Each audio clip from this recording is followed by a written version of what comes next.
wabarakatuh.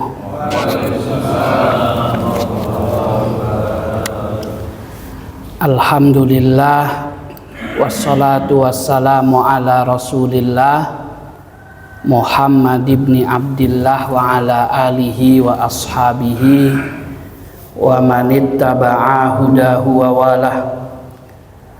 Rabbi syrah li sadri wa yassir li amri wahlul 'uqdatam min lisani yafqahu qawli. Allahumma faqihna fid din, Allahumma 'allimna ta'wil, Allahumma anfa'na bima 'allamtana wa 'allimna ma jahilna wa zidna ilman ya rabbal alamin. Amma ba'd. Bapak-bapak jamaah Masjid Al-Insan, jamaah sholat subuh, rahimani wa rahimakumullah. Mudah-mudahan kita semua dirahmati oleh Allah Subhanahu wa ta'ala. Amin. Bulan lalu ya Pak, kita bahas sholat jamak. Pertama terkait tentang definisi sholat jamak. Terus juga dibahas berikutnya, yaitu jamak sebab haji di Arafah sama di Muzdalifah. Nah, terus selanjutnya dijelaskan jamak yang penyebabnya safar. Nah, safar itu perjalanan. Nah, sekarang para jamaah ya kita lanjutkan. Masih ada beberapa sebab lagi Pak. Juga ada bab syarat jamak, baik takdim ataupun takhir. Maka di bagian kedua ini para jamaah kita bahas sholat jamak yang penyebabnya hujan. Jadi di antara syariah Islam para jamaah rahimani wa rahimakumullah ya, itu ada sholat jamak, penggabungan sholat yang penyebabnya hujan. Dan jamaknya adalah jamak takdim ya para jamaah. Tidak ada jamak takhir. Seperti itu. Nah, terkait adanya sholat jamak sebab hujan ini, para ulama berbeda pendapat. Kalau di mazhab Abu Hanifah, dikutip di kitab Rahmatul Ummah fi Ikhtilafil A'immah ya para jamaah, sholat jamak takdim sebab hujan itu tidak ada Pak. Seperti itu, tidak sah sholat jamak yang penyebabnya apa? Hujan. Baik jamak takdim ataupun jamak takhir. Alasannya sih sederhana para jamaah. Sumber jamak sebab hujan itu bukan Quran, bukan hadis Nabi, tapi tafsiran sahabat. Nah, kalau sahabat itu kan bisa salah, bisa benar. Tapi nyelak sahabat nggak boleh, karena kata Rasul, ashabi kan nujum, sahabatku itu seperti bintang-bintang, bi ayyihim iqtadaitum ihtadaitum. Ngikuti sahabat itu insya Allah dapat hidayah. Seperti itu. Jadi dicela nggak boleh, tidak sependapat boleh Pak. Itu sahabat. Yang tidak boleh itu nggak sependapat sama siapa? Rasulullah. Seperti itu. Nah, sehingga sahabat itu satu dengan yang lainnya berselisih paham juga banyak para jamaah. Termasuk masalah akidah ya Pak. Kayak Aisyah kayak gitu. Itu berbeda pendapat dengan sahabat yang lain terkait Isra Mi'raj. Itu bab akidah. Ali bin Abi Thalib berbeda pendapat dengan sahabat yang lain terkait apa? apakah amal perbuatan itu kategori iman atau amal perbuatan itu di luar iman, cabang keimanan, seperti itu. Nah, para jamaah rahimani wa rahimakumullah, tapi nyela sahabat ya Pak, terus kemudian mencaci maki sahabat tidak boleh, tidak sependapat boleh, jelek-jelekin, nyalah-nyalahin nggak boleh, adabnya gitu. Seperti itu adabnya Ahlus Sunnah wal Jamaah. Makanya ketika ada perang Siffin, perang Jamal, perang Siffin Muawiyah dengan Ali bin Abi Thalib, perang Jamal Aisyah dengan Ali bin Abi Thalib, ya kita cuman cerita saja Pak.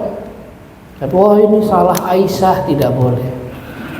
Ini salah Ali, tidak boleh.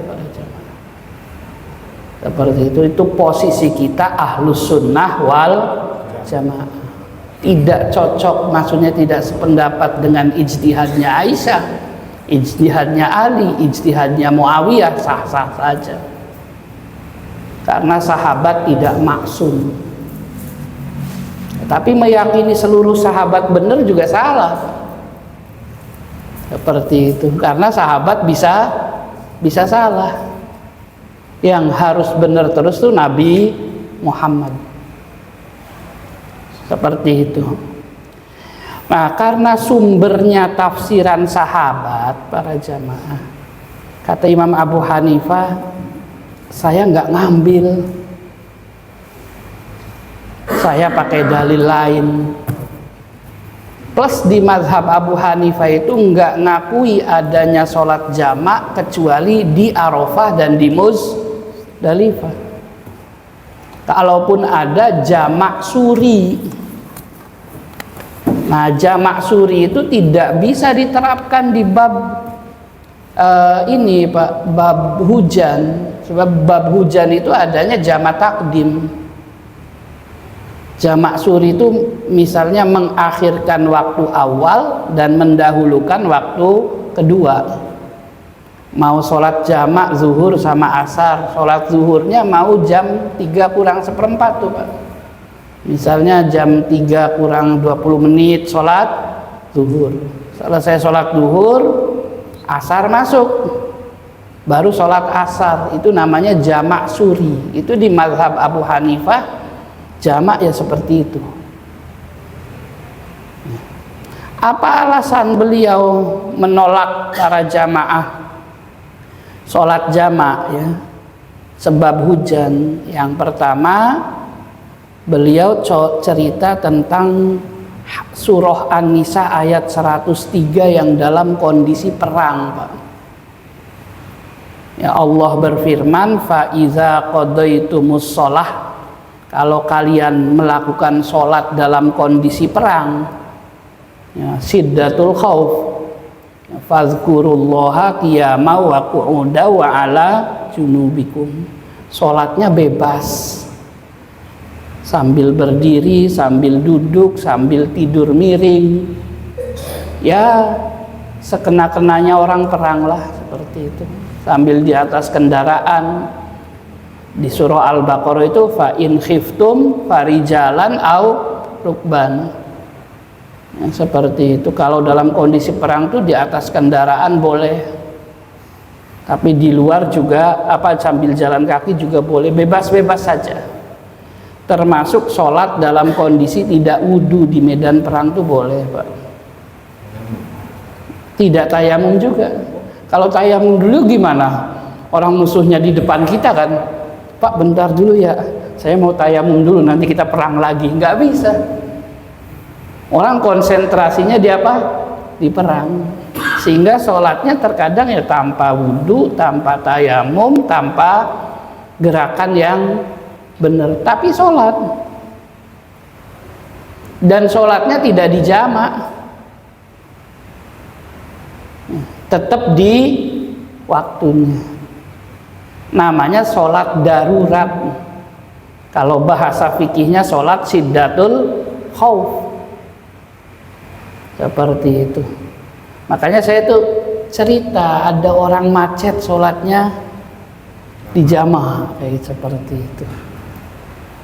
Ya pertanyaannya, sebab apa menjamak?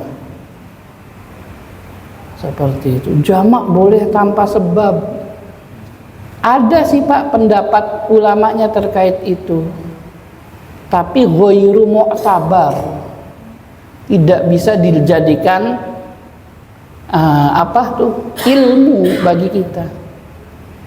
Kalau orang boleh menjamak sholat terus kemudian bebas-bebas saja tanpa sebab para jamaah, maka jamak bukan rukhsah, bukan keringanan dari Allah. Orang sholat semau sendiri nanti. Akhirnya seumur hidup sholatnya jamaah terus, kan karena tidak butuh sebab. Tapi nanti dibahas ya. Sehingga sepakat seluruh ulama ahli fikih itu nggak boleh jamak tanpa sebab. Ada sebagian kecil ulama-ulama fikih yang memperbolehkan. Sebenarnya sih kalau di kitab-kitab bukan ulama fikih ya Pak, ulama hadis. Seperti itu. Kenapa kemudian tidak dianggap? Ya bukan kemudian ulama hadis bukan ulama, bukan, tetap ulama. Tapi mereka bukan bidangnya. Seperti itu. Harusnya ulama hadis itu komentarnya tentang hadis. Hadis ini sahih. Nah itu ulama hadis. Kalau ulama fikih hadis ini sahih, ditanya siapa yang mensahihkan? Seperti itu. Karena wilayahnya fikih. Kecuali dia ya fikih ya hadis. Artinya bukan bidangnya ya Pak. Seperti itu. Ulama hadis ngomong fikih, oh ini boleh nih gini. Ya akan ditanya, memang ulama fikih siapa yang memperkenankan? Karena terkadang ya Pak, ulama hadis itu awam sama kayak kita di bidang fikih. Ulama fikih juga terkadang awam sama kayak kita di bidang hadis. Ya samalah kayak keilmuan-keilmuan lain. Misalnya teknik, orang teknik sipil, terus suruh benerin mesin kan bingung-bingung juga kan seperti itu. Kan sama-sama teknik ya iya, tapi bidangnya beda semacam itu. Profesor nih ada Pak, ini tuh mahasiswa saya tuh Pak di Husnayain katanya doktor seperti itu ya, katanya. Saya juga nggak nanyain detail betul. Kok belajar lagi, kata kawan-kawan saya itu dia doktor di bidangnya, tapi urusan agama ya masih kayak anak TK. Kan ada kayak gitu tuh. Tidak mesti kalau gelarnya doktor terus di bidang lain ngerti, semacam itu. Nah, alasan kenapa kemudian jamak tidak boleh tanpa sebab, nanti bangunan syariah Islam runtuh sehingga orang sholat semau sendiri tuh, pengen jamak, pengen nggak jamak, karena boleh sholat jamak tanpa sebab. Maka dicarilah sebab-sebabnya. Satu, safar. Kalau boleh jamak tanpa sebab, ngapain dicari sebabnya? Seperti itu. Wah ini lagi musafir, orang nggak musafir aja boleh jamak kan? Itu namanya tidak ada manfaatnya nyari sebab. Kalau ada sholat jamak tanpa sebab, oh saya lagi musafir nih, udah nggak usah ngomong-ngomong musafir. Orang nggak musafir aja boleh jamak. Hujan gede nih, ayo jamak takdim. Udah nggak usah ngomong-ngomong hujan. Orang nggak hujan saja boleh jamak. Sehingga syariah sholat jamak tanpa sebab itu tidak dianggap ada. Pendapatnya dianggap tidak ada. Seperti itu. Nah, kalau kemudian lagi di medan perang saja itu tidak jamak, kalau di mazhab Abu Hanifah ya Pak, apalagi apa di luar medan perang. Apa alasannya para jamaah di medan perang tidak boleh jamak?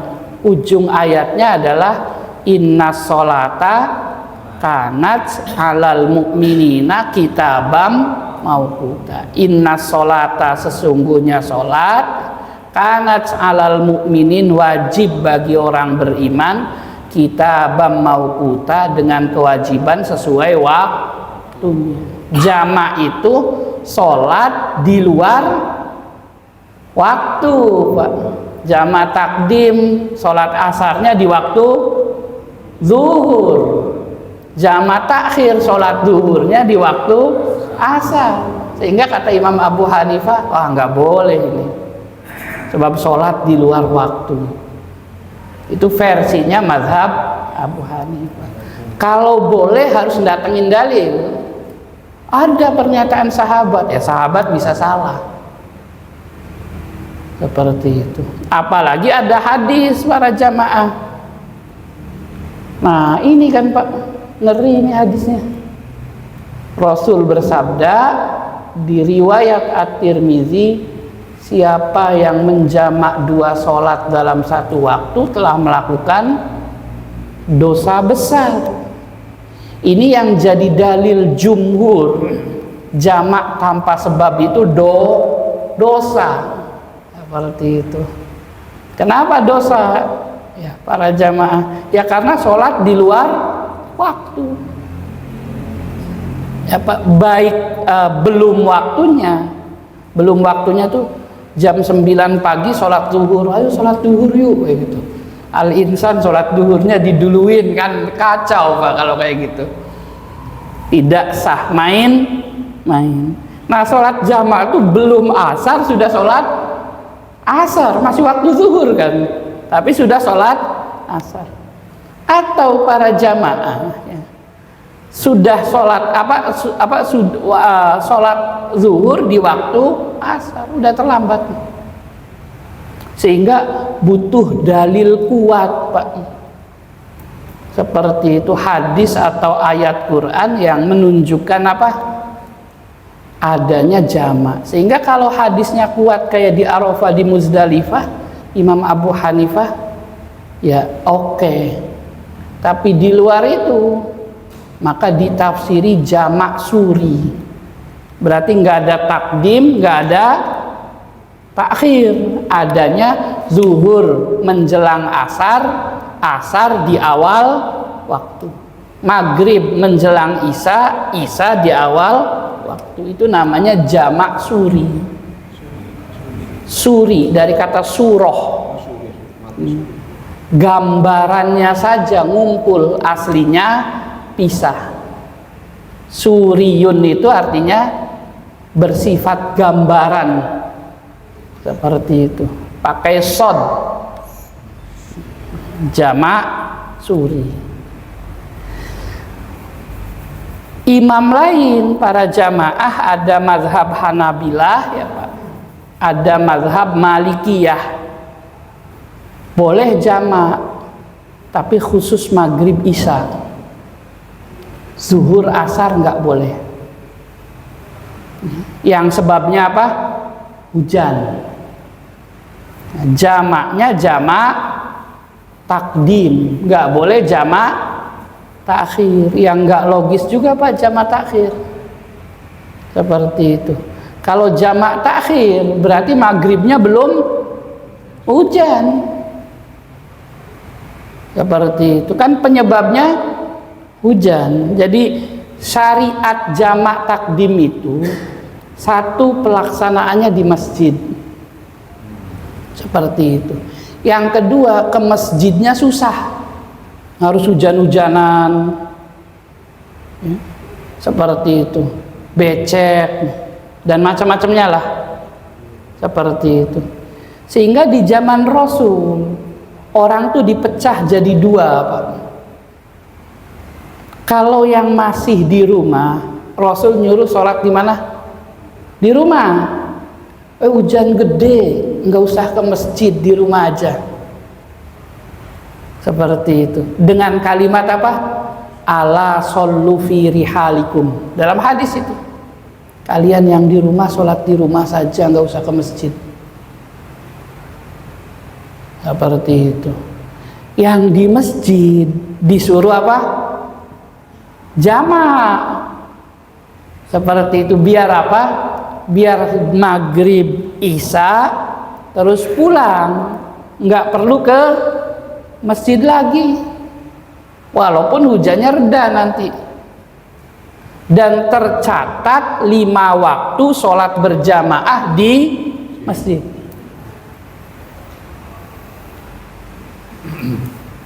Seperti itu. Ya kalau zaman sekarang kan ke masjid itu halangannya bukan hanya hujan ya Pak. Seperti itu. Yang paling banyak ya malas. Badan sehat dan seperti itu. Hujan enggak. Ya, Pak. Jalan juga normal. Terus sholatnya di mana? Di rumah misalnya, seperti itu. Ya zaman sekarang. Kalau kemudian sholatnya di masjid semua, laki-laki tadi ya laki-laki penuh Pak. Saya yakin Al-Insan aja juga penuh kayaknya. Seperti itu. Kalau orang sekitarnya sholatnya di masjid semua. Seperti itu ya. Tapi kan ada mazhab bahwa sholat di masjid itu hukumnya apa? Sunnah. Berjamaah itu sunnah. Seperti itu. Baik, jadi syariah jamak takdim ya Pak, jamak takdim maghrib dan isya sebab hujan itu boleh dilaksanakan di mazhab Maliki dan mazhab Hambali. Dalilnya apa? Pernyataan sahabat, bukan pernyataan Rasul Pak. Ada sahabat Nabi namanya Abu Salamah bin Abdurrahman. Hadisnya diriwayatkan oleh Al-Imam Abu Bakar Al-Asram dalam kitab As-Sunan. Imam Baihaqi juga menyertakan hadis ini dan status hadisnya sahih, tapi mauquf. Mauquf itu apa? Pernyataan sahabat. Seperti itu. Bunyinya apa? Kalau waktu hujan maghrib sama isya boleh dijamak. Itu ajaran Rasulullah. Bisa nggak Pak sahabatnya salah paham? Bisa. Seperti itu. Sehingga Imam Abu Hanifah nolak. Tapi Imam Ahmad dan Imam Malik, oh ini kan ajaran Rasulullah. Jadi hujan ya dijamak. Seperti itu. Di mazhab Syafi'i lebih longgar para jamaah. Ya, terkait apa? Sholat jamak ya Pak. Sebab hujan antara zuhur, asar, maghrib, isya itu boleh dua-duanya. Zuhur sama asar di waktu. Jadi zuhur hujan lebat, posisi kita sudah di sini pernah nggak jamak sebab hujan Ustaz? Belum pernah ya. Sekali dicoba nggak apa-apa Pak. Seperti itu. Nanti di ininya syarat-syaratnya ya. Nah, banjir seperti itu. Dijamak maksudnya. Pas banjir dijamak pernah. Oh, banjirnya yang pernah. Gara-gara hujan banjir seperti itu. Ya semoga Allah amankan ya Pak. Seperti itu. Masjidnya ya walaupun masjidnya nggak kebanjiran kan rumah-rumahnya kebanjiran. Sama aja. Masjidnya sih aman nggak kebanjiran. Penduduk masjidnya yang pusing kan seperti itu. Mudah-mudahan aman semuanya. Baik, nah para jamaah, kalau banjir libur juga ya Ustaz? Masjidnya? Oh malah penuh, alhamdulillah berkah. Tapi ya jangan banjir terus, Pak. Seperti itu. Di mazhab Syafi'i itu boleh zuhur, asar, maghrib, isya. Kalau di mazhab Hambali sama Maliki kan hanya maghrib, isya saja. Kalau ini semuanya boleh. Seperti itu. Asal jamak takdim, jam'a takdimin wala takhirin, bukan jamak takhir. Hadisnya para jamaah nih, mohon perhatikan ya Pak. Periwayatnya siapa? Ibnu Abbas. Ada di Sahih Bukhari, ada di Sahih Muslim. Hadisnya Rasul sholat di Madinah, berarti bukan musafir tuh. Zuhur sama asar dengan jama, maghrib dengan isya dengan jama. Penyebabnya bukan di medan perang, bukan juga safar. Di medan perang enggak, safar enggak. Berarti kan dicari penyebabnya apa ya? Seperti itu. Ada hadis lain sama Pak, Bukhari, Muslim, Ibnu Abbas, kalimatnya sama, Rasul sholat di Madinah. Seperti itu, sholat di Madinah. 7-8. Kalau 7 apa? Maghrib sama isya. Kalau 8 zuhur, asar. Seperti itu. Nah, Ayub ini tabi'in ya para jamaah. Nanya ke periwayatnya Ibnu Abbas. Kayaknya penyebabnya hujan lebat ya, kayak gitu. Dijawab iya, penyebabnya hujan lebat. Periwayat hadis tuh lebih tahu karena dia dengar langsung dari Rasulullah Shallallahu Alaihi Wasallam, sehingga hadis ini tuh jadi tafsir hadis yang pertama tadi. Maka hasil hukumnya para jamaah ya, boleh jamak zuhur, asar, maghrib sama isya, seperti itu. Tapi khusus jamak takdim. Dari mana syarat harus jamak takdim, bukan jamak takhir? Kalau ditafsiri jamak takhir nggak nyambung. Sebab jamak takhir itu harus niat dulu para jamaah. Pas waktu jamak takdim nanti ada Pak. Kalau nggak niat batal sholatnya. Jadi kalau orang mau jamak takhir itu, misalnya zuhur sama asar, di waktu zuhur itu harus ada niat, saya mau menjamak takhir. Seperti itu. Kalau enggak, maka dianggap belum sholat. Seperti itu. Contohnya gini, ada orang dalam perjalanan, terus enggak niat tuh, santai aja, ngobrol aja di dalam mobil. Seperti itu. Mau asar, tabrakan, meninggal, belum sholat zuhur, dianggap sholat nggak dia Pak? Enggak. Tapi kalau pas zuhur nanti sholatnya jamak takhir, itu gugur kewajiban zuhurnya. Namanya wajib bil quwwah. Jadi wajib itu ada dua Pak. Ada wajib bil quwwah, kewajiban yang gugur gara-gara niat, seperti itu. Ada wajib bil fi'al, kewajiban gugur gara-gara pelaksanaan, seperti itu. Contoh lain ya para jamaah wajib bil quwwah itu, badan sehat Pak, uang ada, mau berangkat haji furoda, seperti itu, 500 juta ya Pak. Seperti itu. Kalau di kampung sudah ratiban. Kalau di kampung ratiban tuh walimatus safar ya Pak.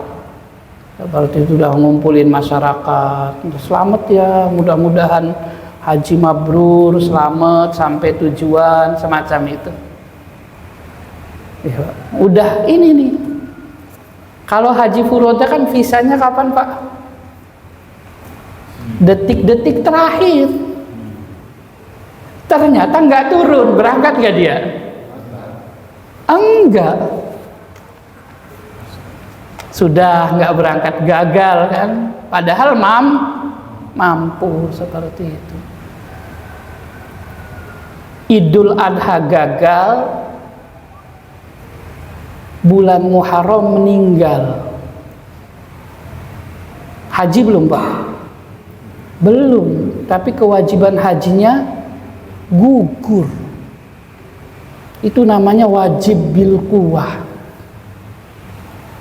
Jadi kalau dihisab sama Allah, kamu belum sholat asar gitu. Iya ya Allah, kan saya niat jama' takhir. Sudah, seperti itu. Tapi engkau yang mewafatkan saya duluan. Kalau umur saya panjang, saya sholat asar. Sehingga lolos tuh Pak dari hisab. Itu namanya wajib bil quwwah. Maka para jamaah ya, orang jama' takhir itu wajib apa? Wajib niat di waktu duhur. Kalau tiba-tiba asar Pak, terus di jama' takhir, maka jatuhnya sholat zuhurnya qadha, bukan jama'. Jamaknya batal karena dia tidak niat duluan pas waktu zuhur. Seperti itu. Nah, baik, di hujan susah Pak, seperti itu. Kalau misalkan hujannya di waktu zuhur, niat jama' takhir, ntar aja asar. Pas pelaksanaan nggak hujan, siapa yang mastiin asar masih hujan? Kan dihitung hujan itu, dihitung jama' itu kalau penyebabnya ada. Asarnya udah nggak hujan, kamu kenapa jama' takhir sholat asar sama zuhur? Hujan ya Allah. Terus kemudian itu udah nggak hujan, hujannya reda,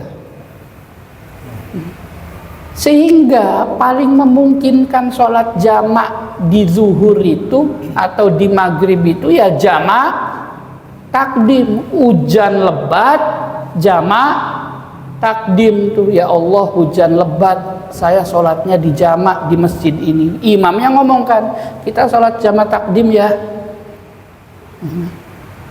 Zuhur asar sudahnya lebat, nanti habis zikir pulang nggak usah ke masjid lagi asarnya. Asar reda, udah dihitung tuh Pak.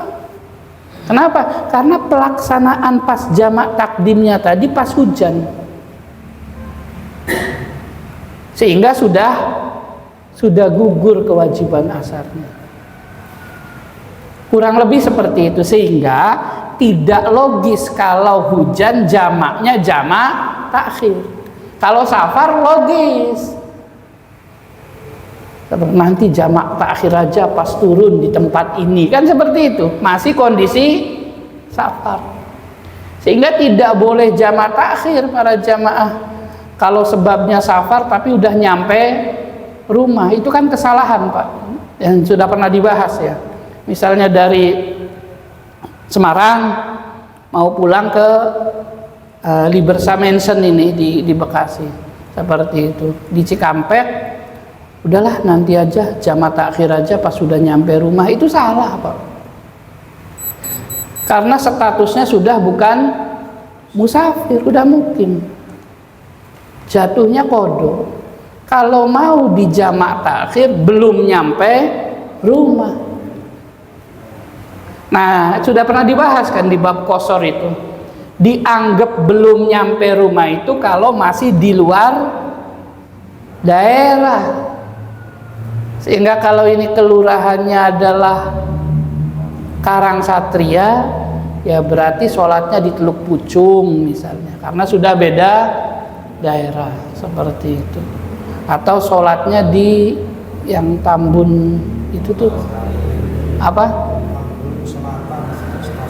Stasiun Tambun Selatan. Kalau yang ini rumahnya Ustadz Suhadi itu apa? Daerah apa? Karangsatria. Karangsatria ya, masih sekampung itu ya. Tapi orang nyebutnya daerah apa tuh Pak?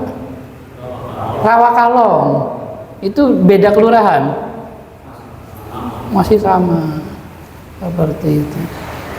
Nah, di situ ada syarat harus di luar daerah. Dan itu kan ada hadisnya. Rasul tidak pernah mengqashar sholat di luar Madinah. Di luar Madinah, di dalam Madinah. Kalau qashar ya mesti di luar Madinah. Karena status safarnya hilang. Seperti itu. Baik. Jadi ada jamak takdim para jamaah yang sebabnya apa? Hujan. Versi tafsiran siapa? Ibnu Abbas di Sahih Bukhari. Tapi tetap apa? Tetap penafsiran. Kalau di hadisnya kan nggak disebutkan, Pak. Rasul menjamak takdim zuhur, asar, maghrib, isya. Seperti itu. Baik, terakhir ya para jamaah, syarat jamak takdim sebab hujan. Ulama sepakat, Pak. Sepakat tuh selain Imam Abu Hanifah ya. 3 mazhab bahwa jamak takdim tuh sebab hujan ada syaratnya. Ya, Pak. Syarat yang pertama, sholatnya berjamaah di masjid. Jadi jamak takdim sebab hujan itu khusus untuk orang yang sholat berjamaah di masjid, bukan yang di luar masjid, seperti itu. Yang kedua, ada rasa berat lewat jalan menuju masjid sebab hujan. Itu 2 syaratnya. Sehingga misalnya siapa tuh yang tinggal di sini, mahasiswa? Siapa tadi yang imamin, Pak? Hermo, Ustaz. Siapa? Hermo. Hermo. Saya jamak takdim dah. Ya nggak boleh, dia orang tinggalnya di sini. Males aja Ya ya. contoh aja Ustaz, bukan beliau. Artinya setelah penyebab jamak takdim itu ada penghalang antara rumahnya dengan masjid, dan penghalangnya apa? Hujan. Seperti itu. Nah, ini disepakati ulama lewat hadis-hadis ini para jamaah. 1, ya, Rasul sholat jamak sebab apa? Hujan. Yang kedua, para jamaah ini tuh di masjid ya Pak. Apa buktinya di masjid? Kalau hujan di rumah, Rasul memerintahkan agar sholatnya di rumah. Itu Bukhari Muslim, Pak. Rasul memerintahkan muadzin untuk azan lalu mengucapkan ala shollu firrihal. Kalian sholatnya di rumah saja, jangan ke masjid. Gara-gara hujan lebat. Kalau hujan lebat, Rasul merintahin apa? Sholat di rumah saja, ala shollu firrihal. Nggak usah ke masjid. Azan sih azan, hayya 'alal falah, hayya 'alas shalah, Allahu akbar, Allahu akbar, la ilaha illallah. Terus ala shollu firrihal, sholatnya di rumah saja. Seperti itu tuh Pak ya. Kalau belum pernah juga praktek azan seperti itu ya Pak. Ya mungkin alasannya belum pernah ada payung kali. Tapi kalau hujan, banjir, sesekali kayak gitu para jamaah. Ala shollu fi. Kalau nggak kayak gitu ya pengumuman saja. Bapak Ibu kayak gitu. hujan lebat, banjir, jadi sholatnya nggak usah di masjid ya, di rumah masing-masing aja. Dijawab tuh, nggak hujan aja saya nggak ke masjid. Kalau rumahnya dekat gimana? Nah itu tadi, jadi nggak boleh seperti itu. Kalau rumah dekat dia berjamaah. Seperti itu. Deket tuh, pokoknya sih kira-kira dia kalau ke masjid tuh nggak repot, nggak kena hujan, tinggal ngelangkah gitu tuh, seperti itu. Berarti nggak sampai 100 meter, Ustaz? Hah? Bukan masalah jarak, kan kalau jarak sama tempat, misalnya rumahnya tetangga masjid, tapi depannya banjir atau depannya becek, sedangkan dia jalan nggak becek saja, tertatih-tatih atau buta. Ada kan sahabat Nabi yang buta, Pak, terus izin mau sholat nggak di masjid, di rumah saja. Dijawab sama Rasul, dengar azan nggak? Dengar, datang. Kenapa? Karena nggak hujan. Perbedaannya kan ada, Ustadz. Kalau di zaman Rasulullah itu kan dengan hari ini, zaman kita sekarang ini, Ustadz, itu kan hujan kan, istilahnya Rasul kan bilang hujan itu. Kita hujan ini kan dari rumah, sekarang ini kan bisa memakai Nah itu yang alat. jadi alasan. Itu, Ustadz. Sehingga ada payung, terus kemudian payung sih nggak masalah ada, tapi licinnya. Makanya ada istilah sail dalam hadis tuh. Licin itu kalau orang yang jalannya tidak, yang susah, bisa apa? Jatuh. Itu jadi alasan. Satu hujan, dua becek, seperti itu. Sehingga kemudian kalau alasan-alasan itu menghilang, saya ke masjidnya biasa pakai mobil sih, mobilnya dari garasi langsung masuk ke parkir masjid, yang nggak boleh dijamak, Pak. Kan nggak kena hujan dan nggak becek, dari rumah langsung nyalain mobil, jalan masuk parkiran masjid sudah ketutup. Misalnya parkirannya nggak di luar, ada basement, masjidnya di lantai 2 misalnya, seperti itu. Ya maka tidak boleh dijamak karena tidak memenuhi syarat yang kedua tadi, yaitu rasa berat. Nah, syarat kedua rasa berat itu muncul gara-gara perintah Rasul untuk sholat di rumah ketika hujan lebat. Nah, seperti itu. Ini hadis yang ketiganya para jamaah ya. Satu, zulmah, gelap gulita, ya Pak. Terus yang kedua, asail, air mengalir atau becek sebab hujan. Seperti itu. Jadi kadang bagi orang Arab tuh yang ribet bukan hujan-hujanannya, tapi takut keplesetnya. Seperti itu. Nah, Itban bin Malik, ya Pak, itu imam masjid di kaumnya, seperti itu. Tapi dia buta para jamaah, maka izin ke Rasul, ya Rasul, saya nggak ke masjid ya kalau hujan becek, gelap gulita. Kalau sedangkan posisi dia apa? Imam. Kalau imam itu, kalau dianya kemudian tidak sholat di masjid, yang jadi imam siapa? Seperti itu. Bisa jadi nggak ada yang lain yang bisa jadi imam. Seperti itu. Sehingga dia mengadakan apa? Sholat berjamaah di rumahnya, Pak. Masjidnya dikosongin. Alasannya apa? Hujan, becek, seperti itu. Maka yang menyebabkan orang boleh tidak ke masjid itu apa? Hujan, salah satunya. Seperti itu. Kalau tidak hujan, tidak becek, ya maka ke masjid. Seperti itu. Bagi yang mewajibkan sholat jamaah di masjid. Atau yang mensunahkan, hilangnya kesunahan sholat berjamaah di masjid itu sebab apa? Hujan, becek. Macam itu. Sehingga kalau hujan becek, pihak masjidnya yang kasih pengumuman, sholatnya di rumah saja, nggak usah ke masjid.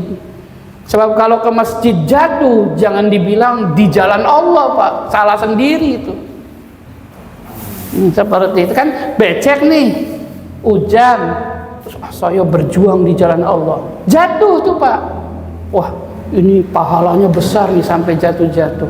Diperintahkannya sholat di rumah, maksain diri biar nggak jatuh, maksain jatuh, itu salah sendiri namanya.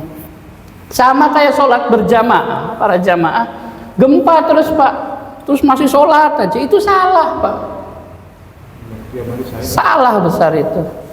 Oh mati syahid, mati ketimpa, iya Pak, ya syahid akhirat sih mati ketimpa seperti itu, namanya hadmun.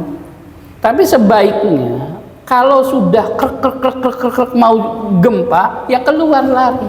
Dibatalin nggak sholatnya? Nggak usah. Namanya sholat syiddatul khauf. Jangankan urusannya gempa ya Pak, harta saja, sholat syiddatul khauf itu rasa takut berlebih selain di medan perang. Harta ya Pak, taruh di samping tas, Allahu Akbar, sholat berjamaah nih misalnya, tiba-tiba tas kita ada yang nyuri, lari, kita kejar, nggak usah batalin sholat Pak. Kejar malingnya, tangkep, pukulin, habis itu balik lagi sholat lagi, itu lanjut aja. Melanjutkan maksudnya? Tidak melanjutkan, sambil lari sambil sholat tuh boleh. Seperti itu.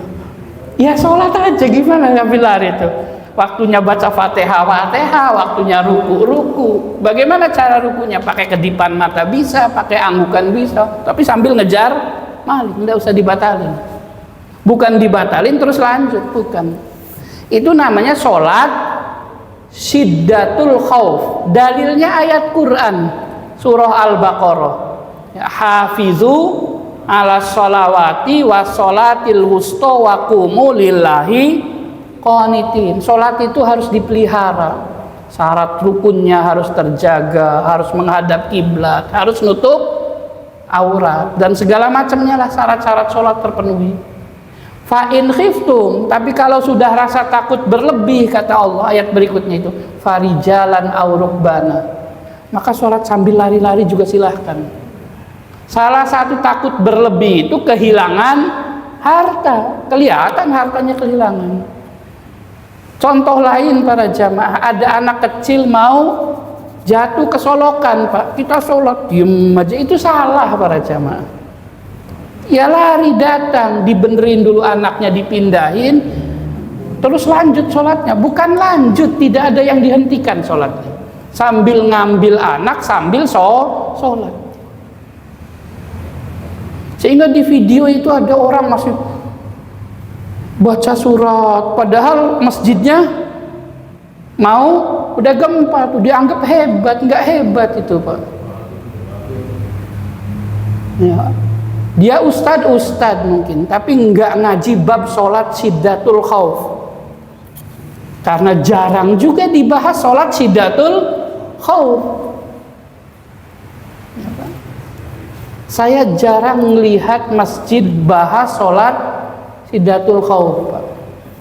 Di pondok-pondok juga kadang belajar fikihnya nggak utuh, sehingga ada yang tidak paham. Itu kan kesalahpahaman, ilmunya belum nyampe. Udah gempa masih sholat, gempa ya lari, seluruhnya lari.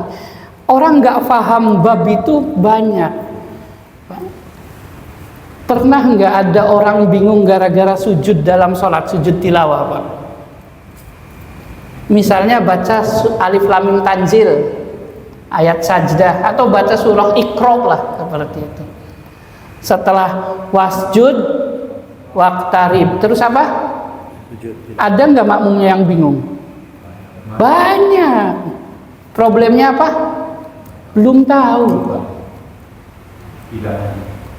Tidak ngaji sih mungkin, tapi babnya belum nyampe seperti itu. Kan ada yang ngaji tapi babnya belum nyampe, sehingga nggak tahu urusan itu. Atau memang nggak ngaji sama sekali. Sehingga pentingnya ngaji itu di situ ya para jamaah. Nah, sehingga kemudian ya tidak perlu dirubah-rubah semacam itu. Maka salah satu kembali lagi penyebab orang sholat di jamaah itu kadang bukan hujannya, tapi yang dikhawatirkan apa? Beceknya. Kalau di Al-Insan nggak hujannya sih, kalau hujan ada payung, tapi banjirnya seperti itu kan. Kalau udah banjir kejebak di rumah, ya ke masjidnya masa pakai perahu Pak, nelpon dulu kan, ribet seperti itu. Basarnas mana nih Basarnas? Pakai apa tuh namanya? Pelampung seperti itu. Yang nggak seberat-berat gitu, udah sholat saja di rumah, di lantai 2 seperti itu. Baik, kurang lebih seperti itu. Wallahu a'lam bishawab para jamaah. Ada pertanyaan Ustaz, boleh? Boleh, silahkan. Yang pertama dalam Sidatul Khauf itu kondisi gempa Ustaz. Berarti kan kita meninggalkan masjid mencari aman. Itu masih dalam keadaan sholat? Dalam keadaan sholat. Biasanya yang terjadi di Indonesia paling gempa itu paling lama 1 menit itu paling lama. Betul. Biasanya 30 detik, 10 detik yang cukup parah. Betul. Begitu sudah di luar masjid, apakah kemudian semuanya kembali lagi berjamaah? Kalau sudah selesai gempanya dan masjidnya aman, maju lagi, bukan kembali kembali berjamaah, betul. Berarti imam keluar, kemudian sudah aman sambil dalam keadaan sholat. Gempa sudah aman, dirasa aman, masuk lagi melanjutkan sholatnya. Bukan melanjutkan sholatnya, tapi melanjutkan berjamaah. Melanjutkan berjamaahnya. Kalau sholatnya kan tidak diputus. Iya betul. Seperti itu. Berarti imam tetap melanjutkan sholatnya dan jamaah juga ikut masuk di belakang imam. Iya, betul seperti itu. Ini ayatnya Ustaz. Surat Al-Baqarah ya, ayat 238-239. Peliharalah sholat 5 waktu dan sholat asar. Sholat nggak boleh ngobrol para jamaah. Qanit itu nggak boleh ngobrol. Dulu sholat sambil ngobrol Pak. Sambil sholat, tuh anak-anak tuh benerin kayak gitu. Ya nggak apa-apa seperti itu. Setelah turun ayat ini nggak boleh ngobrol. Tapi fa'in khiftum, dalam kondisi takut berlebih, sambil jalan boleh, sambil ini boleh, teriak juga boleh, karena darurat seperti itu. Awas tuh yang itu rubuh apa, tapi tetap dalam sholat. Nanti kalau sudah aman, berarti kan gempanya udah selesai. Fadkurullaha kama allamakum, sholat lagi normal. Menghadapnya bebas, orang lagi lari gimana harus menghadap kiblat. Pokoknya ya sebisanya aja. Caranya pakai kedipan mata atau pakai anggukan. Seperti itu. Misalnya Allahu Akbar, ya Allahu Akbar tetap ngucapin Subhana Rabbiyal Azim atau Subhanakallahumma sambil lari tuh. Terus tiba-tiba baru Subhana Rabbiyal Azim, awas tuh mau jatuh. Subhana Rabbi. Ya sholat seininya lah seperti itu. Terus terakhir Assalamualaikum warahmatullah. Kalau sebelum salam ternyata belum selesai sholatnya, ya maka balik lagi ke masjid kan, dinormalin lagi. Karena sudah kondisi apa? Aman. Faiza amintum. Baik Ustaz. Boleh sih. Tapi kenapa harus dibatalin? Kalau meninggal gimana? Kalaupun meninggal dibatalin nggak apa-apa. Seperti itu. Jadi pilihannya 2, mau dibatalin boleh, mau lanjut boleh. Kira-kira Ustadz kalau boleh dibatalin boleh lanjut, pilih yang mana? Lanjut aja. Kalau batalin kan mulainya lagi belum tentu seperti itu. Toh sholatnya bebas. Orang sholat di medan perang tuh kadang berkucuran darah loh Pak. Dan darah itu najis. Nggak ada yang mengatakan darah manusia nggak najis itu. Darah manusia itu najis Pak. Kalaupun kemudian dikit-dikit itu bukan tidak najis tapi dimaafkan. Misalnya nanah yang timbul dari bisul misalnya keluar. Oh ini kok gimana sholatnya? Ya nggak apa-apa, dimaafkan. Sebab kalau bersihnya gimana? Semacam itu. Ada darah misalnya kena luka dikit, ya nggak apa-apa. Tapi aslinya darah manusia itu najis. Seperti itu. Walaupun udah di nyamuk, kita nyamuk Nah, itu yang dimaafkan, tapi hukumnya najis. Bangkai nyamuknya najis, namanya bangkai, tapi dimaafkan. Nah, apa bedanya tidak najis dengan dimaafkan? Sebenarnya sih kalau dari sisi akibat sama aja, nggak ngaruh kan. Seperti itu. Makanya ada hadis at-taib anizambi kaman la zamba lahu. Orang yang diterima tobatnya dari perbuatan dosa itu kayak orang yang nggak pernah melakukan dosa. Apa bedanya orang yang dihapus dosanya dengan orang yang tidak berdosa, Pak?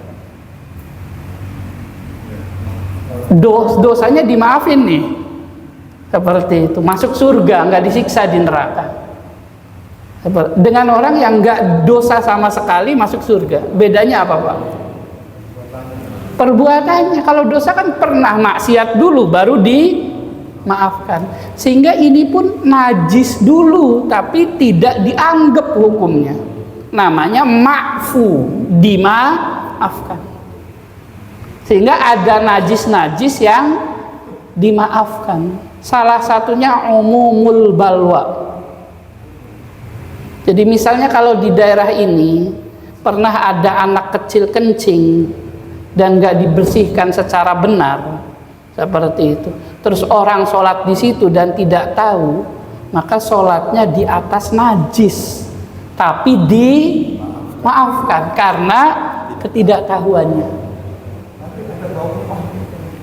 Ya berarti batal kalau kayak gitu. Berarti dia tahu. Dia tahu dia, seperti itu.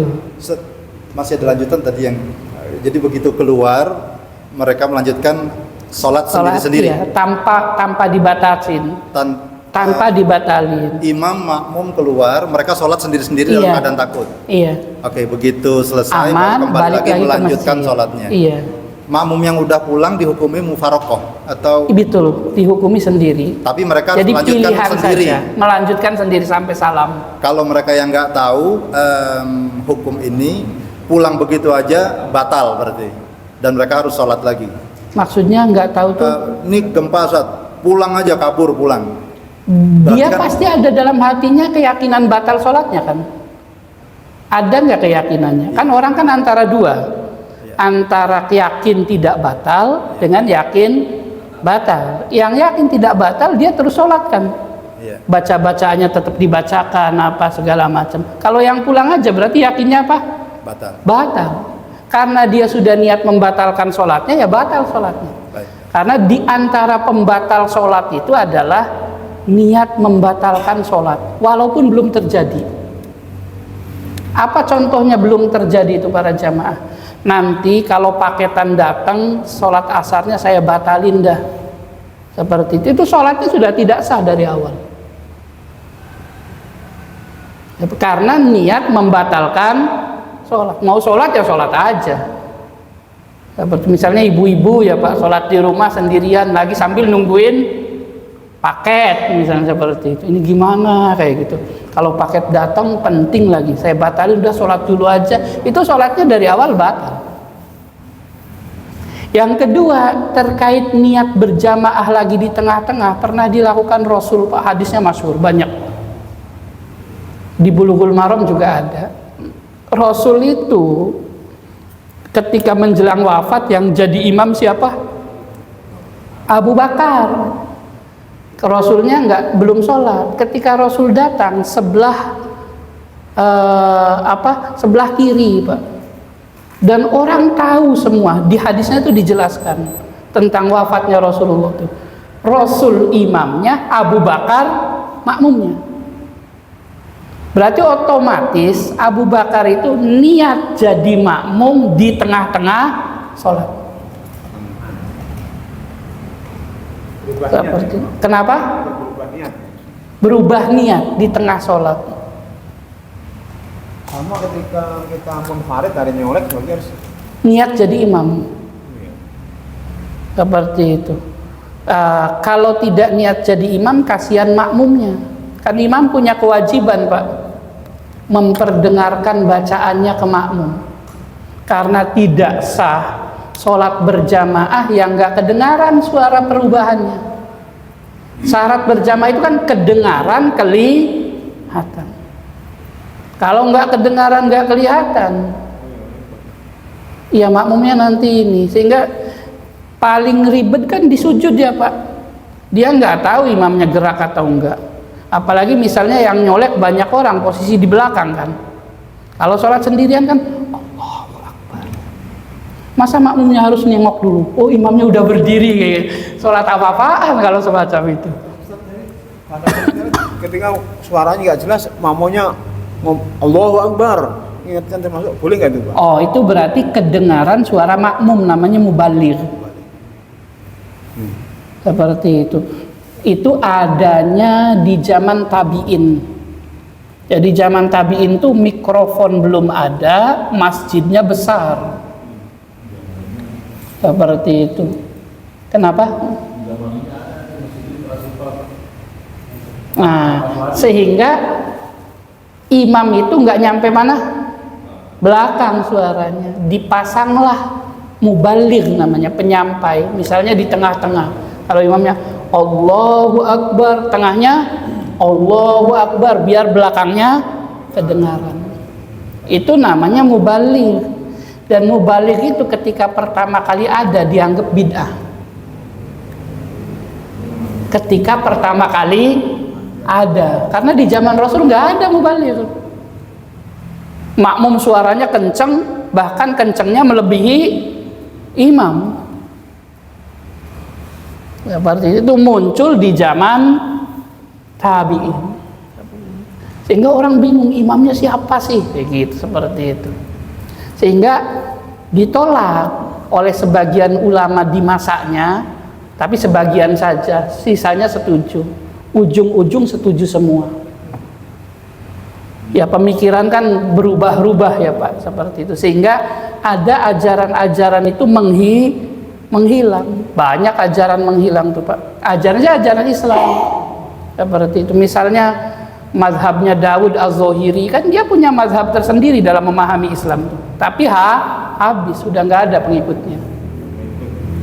Ya Sufyan As-Sauri, Hasan Al-Basri, dia tuh membangun para jamaah. Yang sampai sekarang ajarannya masih dilaksanakan tuh ya 4 imam itu. Syafi'i, Maliki, Hambali, Hanafi, sampai sekarang pengikutnya masih ada. Seperti itu.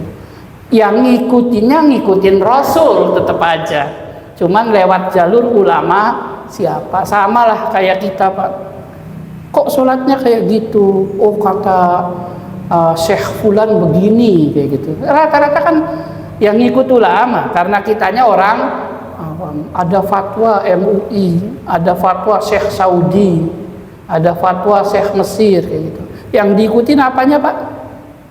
Fatwanya. Terus ngomong, kamu nggak ngikutin Rasul, ngikutin fatwanya Syekh, ya kebangetan itu namanya. Seperti itu. Ngikuti fatwa Syekh itu agar ngikuti Rasulullah Sallallahu Alaihi Wasallam. Sehingga salah satu problem itu kata-kata apa Pak? Ngikutin Imam Syafi'i apa ngikutin Nabi? Itu salah itu. Ngikutin Imam Syafi'i itu untuk ngikutin Nabi. Kalau misalkan kemudian Anda nggak cocok dengan Imam Syafi'i, pakai imam lain ya silahkan. Atau mau pakai sendiri, tanggung jawab di akhirat ya, saya mau langsung ngikutin Rasulullah, ya berarti antum jadi syekh, kan seperti itu. Tidak perlu fatwa orang lain. Sehingga kalau misalkan nyampein bukan menurut Imam Syafi'i, tapi menurut saya, kan kayak gitu. Kalau menurut saya itu berarti dianya sudah sekelas Imam Syafi'i itu Pak, seperti itu. Hebat. Ya sah-sah saja, kan orang ngaku bisa-bisa saja, tinggal nanti pertanggungjawaban akhiratnya kan semacam itu. Hah? Salah Pak. Boleh kan? Boleh saja maksudnya. Salahnya kalau dia salah. Jadi Maksudnya bukan sah-sah saja, tapi itu boleh-boleh aja ngomongnya. Oh beda, kalau sah biasanya berdasarkan hukum. Oh sah. Ini ya, koreksinya sah dengan boleh-boleh tadi Pak. boleh sih boleh, tapi bisa jadi di akhirat masuk neraka. berarti nggak sah menurut hukum ini ya. Mungkin- Tapi kan boleh-boleh aja. Mungkin menurut Pak Suhadi terminologi sah itu harus ada syarat-syaratnya Ustaz itu. Untuk Misal menyebut saya kasih analogi dulu gini. Ada orang ngobatin orang pakai batu misalnya, ponari misalnya seperti itu. Boleh nggak dia kayak gitu? Ya boleh-boleh aja silahkan. Paling yang protes dokter kan. Wah, jatah saya keambil ponari kan seperti itu. Orang percaya tuh Pak. Nah, kalau pengobatan dia salah dan menzolimi orang tidak pakai ilmu, kan nanti tinggal akhiratnya dia salah kayak seperti itu. Tapi itu ada hasilnya jadi bagus kalau dengan itu. Maksudnya? Ya dengan obatan dengan batu tadi, dengan obat dokter lama nggak sembuh, tapi dengan batu itu, wah, insya Allah sembuh benar gimana? Ya, maksudnya saya kasih contoh semacam itu tuh, kalau mau ngadain ya boleh-boleh aja silahkan. Tapi kan tanggung jawab sendiri di akhiratnya. Bedanya gitu tuh. Sifatnya syirik dong. Maksudnya? Sifatnya syirik kan mau batu tadi. Mas Wari sama. Oh itu bab lain. Bab lain itu maksudnya apakah wasilah batu itu menjadikan syirik atau tidak, itu urusan lain. Seperti itu. Kalau misalkan kemudian dianggap batunya itu memberikan manfaat secara pribadi, oh batunya ini bisa menyembuhkan, baru musyrik.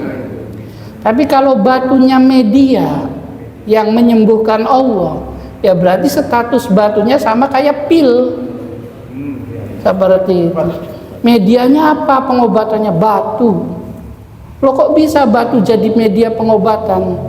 Soalnya saya mimpi batu ini katanya ada zat tertentu yang bisa menyembuhkan. Kan bisa-bisa saja. Berarti tidak meyakini batunya yang menyembuhkan, tapi batu media. Saya juga sama sih Pak, pakai batu media penyembuhannya. Diapain? Buat diurut, ngurutnya pakai tangan sakit kayak gitu. Tapi pakai medianya apa? Batu, sama-sama batu. Sehingga kemusyrikan itu ketika batunya dianggap memiliki manfaat secara pribadi, kayak orang kafir Quraisy. Orang kafir Quraisy itu Pak nganggapnya batunya bermanfaat. Buktinya apa? Berdoanya ke batu. Mereka kalau kemana-mana pakai berhala kecil, dianggapnya jimat seperti itu. Yang kalau apa berhala minta ya agar saya selamat, mintanya ke siapa? Berhala, ke batu. Terus kemudian mereka ditanya, kamu kok mintanya ke batu? Batu ini perantara saja, aslinya minta ke Allah. Kan itu alasan aja Pak. Orang dengan jelas-jelas dia minta ke siapa? Batu. Seperti itu. Makanya kalau berdoa harus ke siapa? Allah. Tapi kalau minta tolong, kan ke orang boleh. Seperti itu. Apa bedanya berdoa dengan minta tolong? Minta tolong itu setara Pak. Berdoa itu ke yang lebih tinggi, yang maha kuasa. Sehingga doa itu ibadah. Lepas dari itu, maksud saya orang melakukan hal-hal tanpa ilmu, terus kemudian orang masyarakat percaya, ya silahkan saja. Yang penting kan tanggung jawab sendiri di akhirat. Dan itu banyak Pak. Banyak tuh maksudnya orang melakukan amal syariah tanpa ilmu seperti itu. Alasannya apa? Kata ustadz, kata syekh. Walaupun kadang syekh dan ustadznya ngawur. Tapi kan aman-aman saja, ya silahkan. Tinggal nanti syekhnya tanggung jawab di akhirat. Sehingga kalau misalnya saya ceramah terus kemudian mengatakan, menurut saya, boleh nggak Pak? Ya boleh-boleh aja, saya tanggung jawab sendiri kan di akhiratnya. Namanya juga menurut saya. Tapi kalau misalnya kata Imam Syafi'i, yang tanggung jawab siapa? Imam Syafi'i. Kata Ustadz Suhadi, bahwa sholat tuh bagusnya begini, ya namanya yang tanggung jawab saya bukan? Enggak, syekhnya. Itu bedanya menurut saya dengan menurut ulama. Baik, cukup ya para jamaah. Terima kasih. Wallahu a'lam bishawab. Subhanakallahumma wa bihamdika asyhadu an la ilaha illa anta astaghfiruka wa atubu ilaik. Hadani Allah wa iyyakum jami'a. Assalamualaikum warahmatullahi wabarakatuh. Waalaikumsalam.